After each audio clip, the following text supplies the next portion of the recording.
Good evening dear शिक्षक साथियों।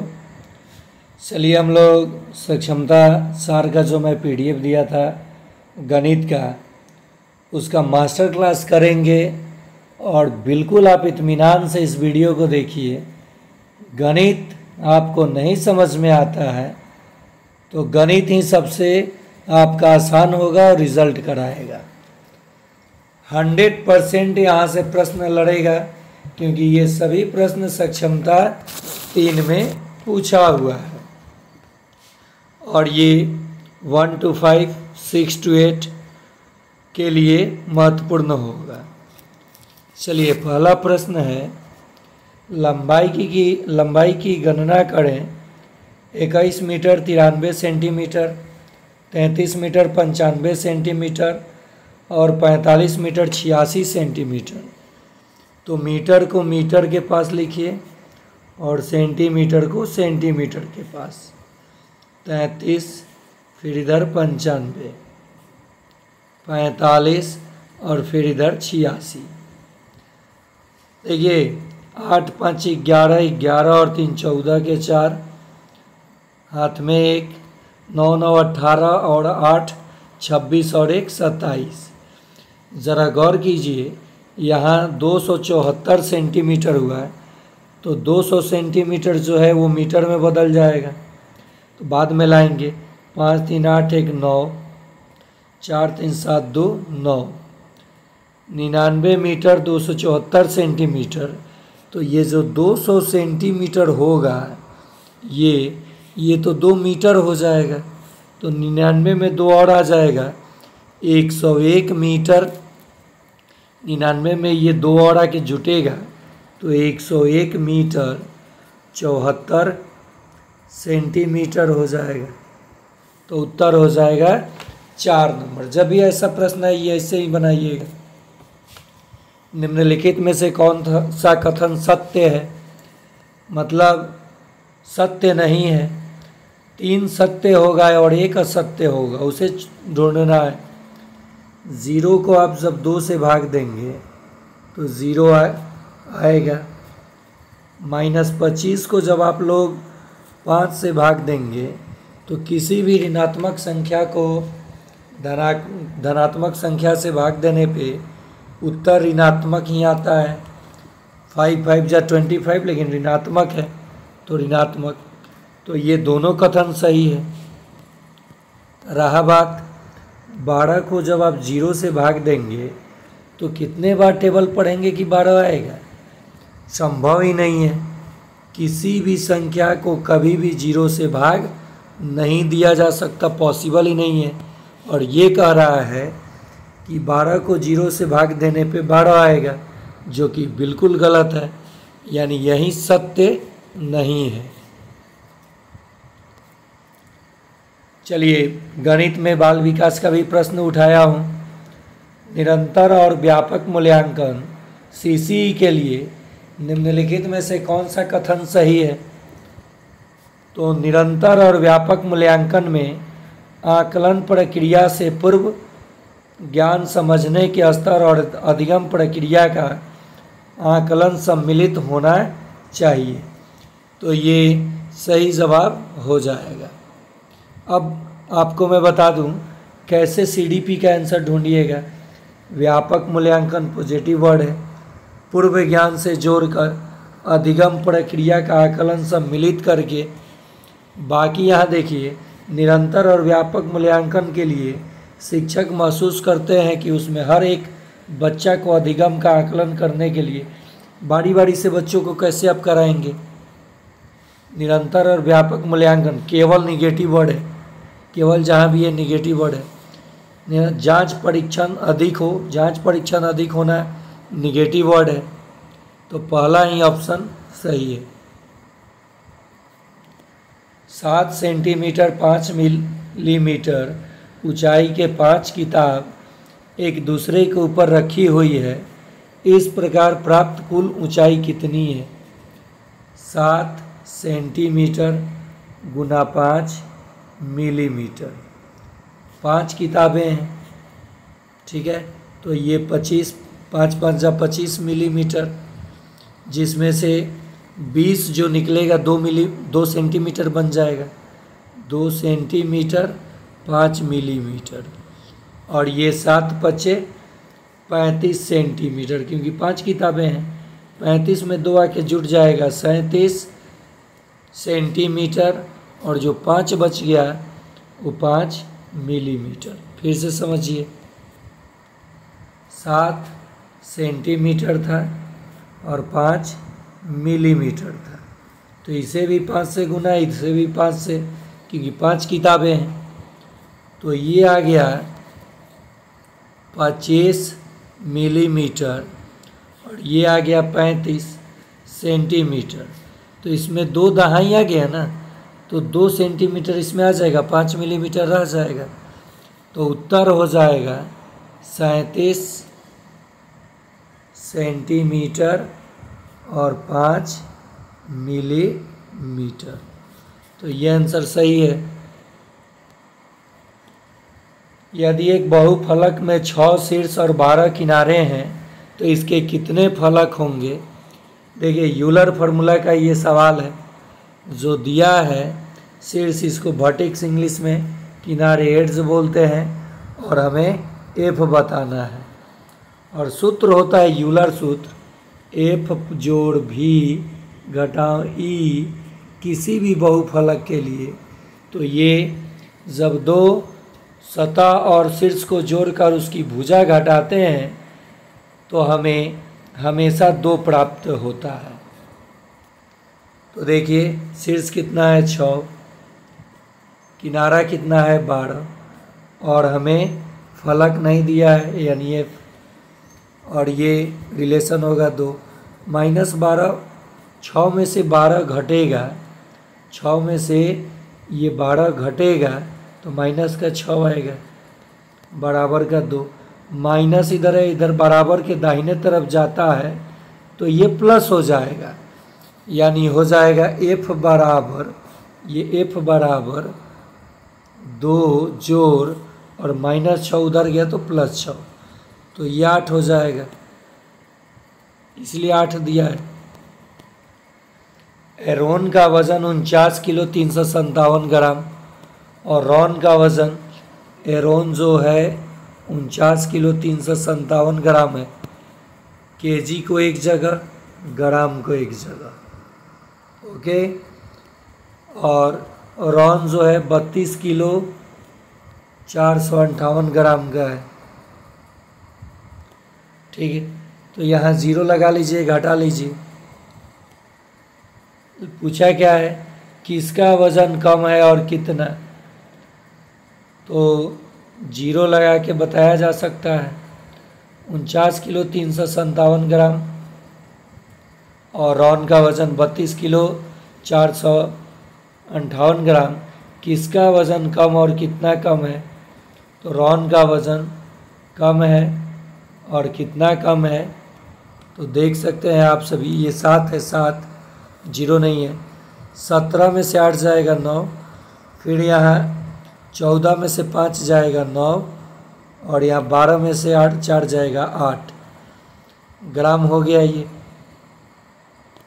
अब आ गई बात किलोग्राम की, तो ये तो एक दे दिया, तो 8 में से 2 गया 6, और 4 में से 3 गया 1, यही तो बचा उत्तर। समझ में आ गया होगा आप सभी को। अगला प्रश्न, निम्नलिखित में से कौन सा एक बहुफलक है, तो जो प्रिज्म है ये बहुफलक है, और त्रिभुजाकार प्रिज्म का है। प्रिज्म का 5 शीर्ष होता है।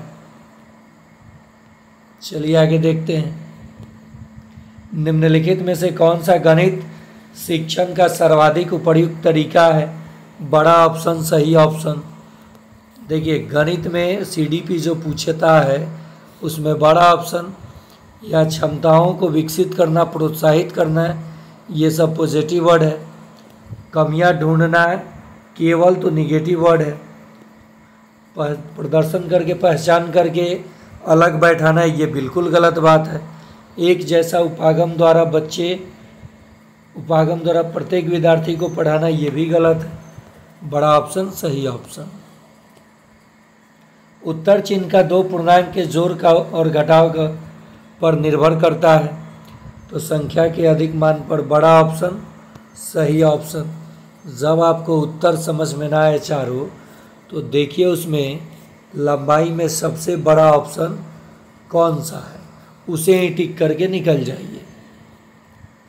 एक त्रिकोणीय संख्या नहीं है, तो 7 जो है त्रिकोणीय संख्या नहीं है।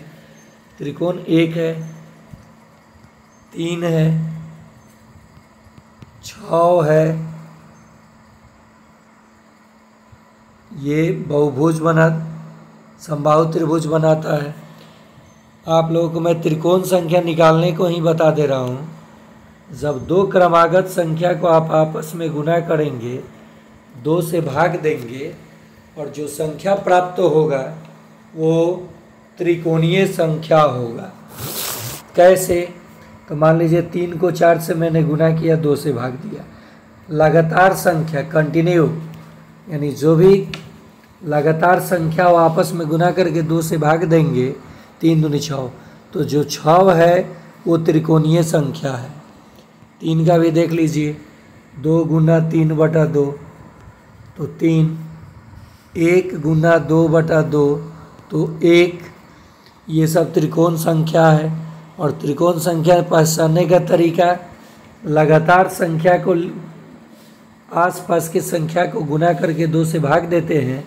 जैसे मान लीजिए 7 गुना 8 और भाग 2, तो ये 28 हो जाएगा। 28 त्रिकोण संख्या है। अगला, एक त्रिकोणीय प्रिज्म के कितने फलक होते हैं? तो त्रिकोणीय प्रिज्म के कुल 5 फलक होते हैं। कितने? 5। और देखिए बिहार बोर्ड ने 5 ऑप्शन ही नहीं दिया किसी उत्तर में, और 1-2 नंबर से जो शिक्षक को फेल किया है वहाँ ग्रेस करके पास करना चाहिए था। जब आपका ही प्रश्न गलत है, क्योंकि एक त्रिकोणीय प्रिज्म के 5 फलक होते हैं। मैं आपको त्रिकोणीय प्रिज्म भी दिखा देता। त्रिकोणीय प्रिज्म भी जो है आप देख लेते कुछ इस प्रकार से। तो त्रिकोणीय प्रिज्म जो होता है उसमें 5 फलक होते हैं, मैं आपको दिखाऊंगा। तो इसका बिल्कुल चारों का चारों ऑप्शन गलत दिया गया था, और उत्तर अब जो भी दिया जाए गलत ही है। बाकी शिक्षकों को इन सभी बातों पे, खैर शिक्षक तो रिजल्ट का वेट कर रहे थे, बहुत शिक्षक भिड़ चुके हैं। निम्नलिखित में कौन सा कथन गलत है? ये दोनों ऋणात्मक है, जुटेगा ऋणात्मक होगा, सही है, गलत नहीं है। -5 जोड़ 1 तो 4 थोड़े आएगा। -5 जोड़ 1 तो -5 में 1 जमा हुआ तो ये -4 हुआ। एक दीवार का आयतन जो जितनी चौड़ी है उससे 5 गुना ऊंची और जितनी ऊंची है उससे 8 गुना लंबी है। 12.8 मीटर क्यूब दीवार की चौड़ाई कितनी है? तो देखिए यहाँ पे जो सवाल दिया गया है काफ़ी मज़ेदार है। 9th 10th वाले 6 to 8 वाले ज़रूर देखेंगे। एक आयतन तो दिया है मीटर क्यूब में और उत्तर पूछा है सेंटीमीटर में। मामला यहाँ फंस जाता है, नहीं फंसने दूंगा। देखिए जितनी चौड़ी है तो चौड़ा को मैंने x मान लिया, ऊंचा को मैंने ये 5 गुनी है यानी 5x मान लिया, और उससे ऊंची और जितनी ऊंची है उससे 8 गुनी लंबी है। कौन? 5 गुनी ऊंची और जितनी ऊंची है उससे 8 गुनी लंबी है। तो लंबाई कितना हो गया? 8 × 5 = 40x। तो मैंने क्या क्या बताया देखिए, लंबाई कितना हुआ? जो लंबाई लंबा है 40x, चौड़ाई कितना हुआ? 5x, और दीवार का जो ये 5 गुना है, और मैंने एक दीवार का आयतन जो जितनी चौड़ी है उससे 5 गुनी अधिक ऊंची है। ये ऊंचाई हो जाएगा 5 गुनी, ऊंचाई हो जाएगा 5 गुनी। और रहा बात उससे 3 मीटर की दीवार की चौड़ाई ज्ञात करनी है और दीवार का आयतन दिया है 5 गुनी, तो मैंने चौड़ाई को x माना है, तब ना इसका ये 5 गुनी और इसका ये 8 गुनी। अब आयतन हम लोग जानते हैं, लंबाई गुना चौड़ाई, लंबाई गुना, यहाँ पे देखिए, लंबाई गुना चौड़ाई गुना ऊंचाई और बराबर में 12.8, क्योंकि ये आयतन दिया है। इसको सेंटीमीटर क्यूब में पहले ही बदल लेते हैं। 40×5 200 से 200 x क्यूब बराबर 12 दशमलव हटा दिए तो 1 जीरो खा लेगा, 5 को जीरो हो जाएगा। अगर ये जीरो में 6 को लगाता, देखिए क्यों, 1 मीटर क्यूब बराबर होता है 10 लाख सेंटीमीटर क्यूब, ठीक है। तो मैंने क्या किया, इसको बदल लिया सेंटीमीटर में। मैंने लंबाई चौड़ाई ऊंचाई निकाल लिया है, मैंने चौड़ाई को x माना है, तो ऊंचाई हमारा 5 गुना 5x और लंबाई हमारा ऊंचाई का 8 गुना, ऊंचाई का 8 गुना यानी 40x। तो ये जब तीनों मिल गया, गुना किया मैंने, तो आया 200 x क्यूब बराबर जो 12.8 है, इसको गुना करेंगे तो ये दशमलव हटा तो 1 जीरो हट जाएगा, 2 जीरो से 2 जीरो और हट गया। अब 128 गुना 100 बचा, यहाँ 2 है, x क्यूब बराबर 128 गुना 10,000। अब देखिए यहाँ 2 है, 2 से ये कटेगा 64 और कितना जीरो बचेगा बताइए। 2 जीरो से जब मैंने 2 जीरो और एक डेसिमल भी वहाँ से पहले ही हटा चुका हूँ, जब डेसिमल हटाया 6 जीरो में से 2 जीरो तो 4 जीरो, डेसिमल आता है तो 1 जीरो और हटेगा। x क्यूब बराबर 64,000, यानी x क्यूब का मान क्या आ गया, 64,000। तो x बराबर क्यूब रूट, ये 40 का क्यूब रूट है तो 40 हो जाएगा सेंटीमीटर। उच्च प्राथमिक स्तर पर गणित अधिगम के लिए निम्नलिखित में से कौन सा सबसे अधिक आवश्यक है। किसी समस्या को हल करने के विभिन्न तरीके खोज करने की, बड़ा ऑप्शन सही ऑप्शन। ये आप लोग जोड़ के बताएंगे, मैं सजा देता हूँ। 2s 40 - 3u + 5v, फिर उसी टर्म में है -s + 2t - 9 + 9u और -11v। फिर एक और है 3s, सामने सामने केवल लिखना होता है। 3s - 40 + 2u और -3v। ये माइनस प्लस ख़त्म। यहाँ देखिए 3 और 2 5 में से 1 जाएगा तो 4s, सभी में 4s है, 4s। ये दोनों कट गया तो +2t, ये माइनस वाला दोनों कट गया। 9 2 11 में से 3 गया तो 8, तो माइनस, देखिए 9 2 11 में से 3 घटा तो +8u। यहाँ पे देख लीजिए क्या क्या हमारा आया। तो ऐसे ही ऊपर नीचे लिख कर के आप सजा लेंगे। एक वृत्त के केंद्र पर कितने डिग्री का कोण होता है? तो वृत्त के केंद्र पर संपूर्ण कोण 360 डिग्री का होता है।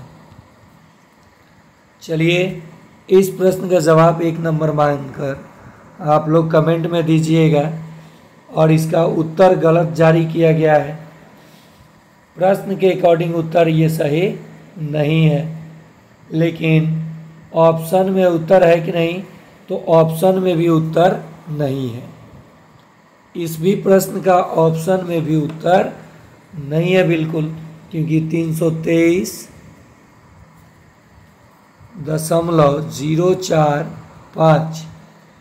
323.045 किसी ऑप्शन में नहीं है, ये कोई ऑप्शन सही नहीं है। और फिर भी 1-2 नंबर शिक्षक का काट करके उनको फेल कराया गया।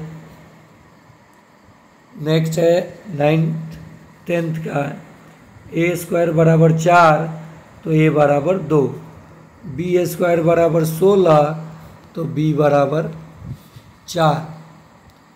तो निम्न में से कौन सा कथन सही है? तो a² - b² बराबर 12 गलत है, यानी ये कथन सही नहीं है। -2 ये भी सही नहीं है। a के पावर b बराबर b के पावर a, ये सही होगा आपका। चलिए आगे देखते हैं। यदि एक शंकु का आयतन दिया है और ऊंचाई दिया है तो उसकी आधार की त्रिज्या ज्ञात करनी है। देखिए, जो शंकु है, शंकु गणित में 3D फिगर में ये जो शंकु है, जोकर के टोपी वाला है, इसका आयतन होता है 1/3 πr³ तो यहाँ पे आधार की त्रिज्या ही बतानी है। 1/3 पाई और r का क्यूब बराबर, एक शंकु का आयतन कितना है 300 पाई, और आपकी ऊंचाई दी गई है, h भी होता है 1/3 πr²। क्यों लिख दिया हूँ, सॉरी, 1/3 πr² होगा। ये जो फॉर्मूला होगा आयतन का h, जिसका मान दिया है यहाँ पे देख सकते हैं 300 पाई। तो ये 1/3 लिखूँगा, पाई को पाई ही रहने देता हूँ, r², यानी जो त्रिज्या तो हम लोगों को बतानी है, और ऊंचाई कितनी है, ऊंचाई 15 बराबर में 300 पाई। देखिए यहाँ पाई से पाई कट गया, 15 दूनी 30, 20 दिन, ये 20 हो जाएगा, 20 दिन कह रहा हूँ। और फिर नीचे 3×5, यहाँ देख लीजिए मैंने क्या किया, 1/3 पाई r² h, जिसका मान दिया है 300 पाई। पाई से पाई ख़त्म, 3 जाके गुना होगा उसमें, r² बराबर h तो दिया था हम लोगों को 15, जाके भाग लगेगा, तो 300 गुना 3/15, 20 यहाँ 60 आया। x स्क्वायर का मान अगर 60 है तो x का मान √60, यानी 15 चौका 60। रूट में आप 60 कैसे लिखेंगे, सिंपल करके 4 गुना 15, 4 2 का वर्ग है, बाहर निकला और ये अंदर ही रह गया, तो 2√15 इसका सही जवाब हो जाएगा। नेक्स्ट है, एक वृत्तखंड के त्रिज्यखंड का क्षेत्रफल जिसकी त्रिज्या दी गई है और केंद्रीय कोण। तो देखिए, किसी भी वृत्त में ये जो भाग होता है त्रिज्या वाला, ये भाग, इसको त्रिज्यखंड ही कहा जाता है। और आयतन कह रहा हूँ, क्षेत्रफल निकालने का इसका बहुत आसान फॉर्मूला है, θ/360 πr²। वृत्त का क्षेत्रफल, थीटा जो है ये कोण है, कितना कोण दिया है 60 डिग्री, बटा 360 गुने पाई का मान 22/7, और त्रिज्या कितना है 12 गुना 12। तो ये 6 आ गया, 6 से 1 12 कटा, 6 दूनी 12, नीचे में 7 बच रहा है। तो पाई का मान यहाँ देखिए, पाई में दिया है उत्तर, तो पाई का मान मत रखिए। थीटा बटा 360 पाई, और आर का स्क्वायर तो 12 का स्क्वायर 144, ये थीटा बटा 360 पाई आर स्क्वायर एच कर रहे हैं। त्रिज्यखंड का क्षेत्रफल हो जाएगा थीटा बटा 360 पाई आर स्क्वायर। थीटा के जगह क्या है कोण 60 डिग्री बटा 360 डिग्री गुना पाई और 144 डिग्री। 6 बार में 6 से ये कटेगा, 6 दूनी 12, 6 चौका 24। इसका सही उत्तर होना चाहिए 24 पाई और दिया गया है 27 पाई। एक बार और चेक कर लेता हूँ। 60 बटा 360 गुना पाई आर स्क्वायर, तो 12 सेंटीमीटर है त्रिज्या ही, तो 144 ही होगा। 6 दूनी 12, 6 चौका 24, ये 24 पाई वर्ग सेंटीमीटर होगा, ना कि 27 वर्ग पाई। एक उत्पाद अंकित मूल्य पर 15% की छूट पर बेचा गया। यदि विक्रय मूल्य 340 है तो अंकित मूल्य, इतना छूट दिया गया यानी 85% लिया, इसका मान 340 है। 17 पचे 85, तो इधर भी 17 से 17 दूनी 34। इसमें 100% से गुना करेंगे तो 100% होगा, तो इधर भी 100 से गुना करेंगे तो 17 दूनी 34 होता है, 17 पचे 85। ठीक है, तो इधर 5% आया है ना, तो 20 पच्चीस 100 होगा, तो इधर 20 से 100 से गुना कर दिया मैंने। देखिए लेफ्ट हैंड साइड में नींद बहुत तेज़ आ रहा है, इसलिए हारा थका उस दिन में बहुत ज़्यादा, ये सेटअप कराने के चक्कर में। 17 पचे 85, 17 दूनी 34, तो ये 20 हुआ। अब इधर अगर 20 से गुना करते हैं तो इधर भी 20 से गुना, तो इधर 100% बराबर 2 दूनी 4, 400। अगला प्रश्न, एक बेलनाकार टंकी की ऊंचाई और आधार की त्रिज्या दी गई है, तो इसका आयतन बेलनाकार है, पाई आर स्क्वायर एच। पाई का मान 22/7, पाइये में आंसर दिया है तो मत रखिए 22/7। पाई ऊंचाई इतना है और त्रिज्या 4 मीटर है, तो 4 चौका 16 और ऊंचाई कितना है 10, तो 160 पाई आंसर हो जाएगा। 3 क्रमागत प्राकृत संख्याओं के वर्गों का योग। मान लीजिए क्रमागत प्राकृत संख्या x जोड़ 1 और एक x जोड़ 2। अब कह रहा है कि इनके वर्गों का योग, तो इनका वर्ग करेंगे तो x² प्लस 1 प्लस 2x, इसका वर्ग करेंगे तो x² प्लस 2 दूनी 4x भी हो सकता है, प्लस 4 बराबर में कितना 194। सॉरी मैं क्या बोल रहा हूँ, हाँ ठीक है। तो अब इसको जोड़ेंगे तो 3x², 4 5x, 4 1 5 होगा, और यहाँ 4x और 2x 6x, और 4 1 5, 194 में से 5 घटेगा तो बराबर में माइनस में 189 इधर आ जाएगा ये, तो 3x² प्लस 6x और माइनस का 189 बराबर 0। ये क्वाड्रेटिक इक्वेशन बन गया। अब इसको सॉल्यूशन कर लेंगे।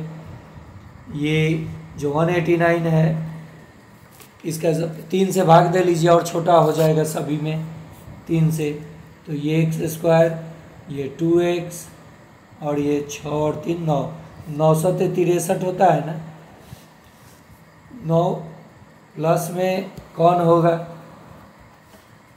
प्लस में 9 होगा, माइनस में 7 होगा और यही आंसर होगा। कैसे, तो देखिए फैक्टर कर देते हैं। 3 से भाग दिया तो x² बचा था, 3 से भाग दिया तो 2x बचा था और -189 इसका उत्तर देना है। तो मैं क्या करूँगा, फैक्टर कर दूँगा। प्लस 9x माइनस 7x बराबर, ये माइनस ही रहेगा, -189। ये मैंने क्या किया, 3 से भाग दे के ही लिख लिया। जो मेरा कैलकुलेशन बना 3 से भाग दे के लिख लिया। तो आ गया x² प्लस का 2x माइनस का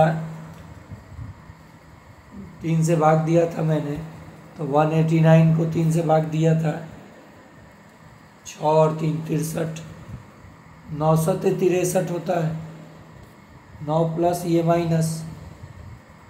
तो प्राकृतिक संख्याओं में जो 7 है माइनस में आएगा, वही है क्रमागत, तो सबसे छोटी संख्या। उसके बाद हो जाएगा 8, उसके बाद हो जाएगा 9। एक शंकु की तिर्यक ऊंचाई दी गई है और आधार की त्रिज्या दी गई है। जो शंकु है, पहले शंकु की तिर्यक ऊंचाई 13, आधार की त्रिज्या जो है 5।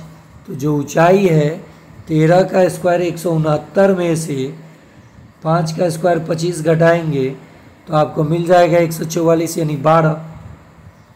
क्या मिलेगा, 12। तो 12 जब मिल गया तब हम लोग आयतन पूछा है या पृष्ठीय क्षेत्रफल। शंकु का पृष्ठीय क्षेत्रफल ज्ञात करना है। तो pi r into R plus H, pi के रूप में है, r का मान कितना है 13 सेंटीमीटर, आधार की त्रिज्या 5 सेंटीमीटर, 5 जोड़ 13। और आप जब गुना करेंगे 13 5 18, 18 5 90, 90 पाई हो जाएगा उत्तर। y प्लस, तो y 3y -5 में से एगो जमा हो गया, तो -4 बराबर 3, 3y बराबर 7, क्योंकि ये -4 जाके जुट गया। y बराबर 7/3 होना चाहिए, जो कि नहीं है। देखिए y 3 गो y, -5 में से एगो निकल गया, जमा हो गया, तो -4 लोग बचे हैं। चलिए आगे। ये आपको फॉर्म भरने में परेशानी हो रही है, ये गणित आपने देखा होगा। पसंद आया तो लाइक शेयर सब्सक्राइब कीजिए। नींद आ रहा था जिसके वजह से कुछ इधर उधर पढ़ाया हूँ, तो आप लोग देख सकते हैं कि कहाँ मिस्टेक है, स्क्रीनशॉट मार के भेज दीजिएगा। और ये रहा गणित का मास्टर क्लास। यहाँ से प्रश्न लड़ेगा ही लड़ेगा, 100% संभावना है।